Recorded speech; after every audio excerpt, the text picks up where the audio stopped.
સુરેન્દ્રનગરમાં ખાણ ખનીજ વિભાગની ટીમ પર હુમલો કરવામાં આવ્યો છે।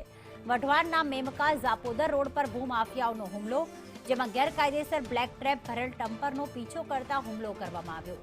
4 લોકો પર ડમ્પર ચડાવી જાનથી મારી નાખવાની ધમકી પણ આપી, તો ખાણ ખનીજ વિભાગની ગાડીને પણ નુકસાન પહોંચાડવામાં આવ્યું છે। વઢવાણ પોલીસે 3 લોકો વિરુદ્ધ ફરિયાદ નોંધી। વઢવાણના મેમકા ઝાપોદર રોડ પર ખાણ ખનીજ વિભાગની ટીમ પર હુમલો થયો છે। ગેરકાયદેસર બ્લેક ટ્રેપ ભરેલ ડમ્પરનો પીછો કરતી વખતે royalty inspector, security guard, driver સહિત 4 શખ્સો પર ડમ્પર ચડાવી જાનથી મારી નાખવાની ધમકી આપવામાં આવી। શાહરૂખ સિપાઈ જોડાઈ ગયા છે। શાહરૂખ, ખાણ ખનીજ વિભાગની ટીમ પર હુમલો કરવામાં આવ્યો છે, ત્યારે કેવા દ્રશ્યો જોવા મળ્યા હતા?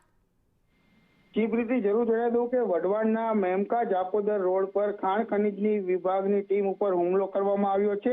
ગેરકાયદેસર જે બ્લેક ટ્રેપ ભરેલું ડમ્પર હતું તેનો પીછો ખાણ ખનીજ વિભાગના રોયલ્ટી ઇન્સ્પેક્ટર, સિક્યુરિટી ગાર્ડ સહિત ડ્રાઈવરો શખ્સો સહિતનાઓ જે પેટ્રોલિંગમાં હતા તે દરમિયાન ડમ્પર ચડાવી દેવાની ધમકી આપી અને જાનથી મારી નાખવાની ધમકી પણ આપવામાં આવી છે।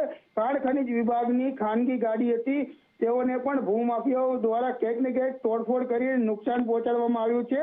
આ અંગે વઢવાણ પોલીસ સ્ટેશનમાં જે ડમ્પરનો ચાલક છે અને સ્વિફ્ટ ગાડીનો ચાલક અને અન્ય જે એક શખ્સ વિરુદ્ધ 3 શખ્સો સામે ફરજમાં રૂકાવટની ફરિયાદ નોંધાવવામાં આવી છે વઢવાણ પોલીસ સ્ટેશનમાં। જી બિલકુલ, આભાર તમામ વિગતો માટે।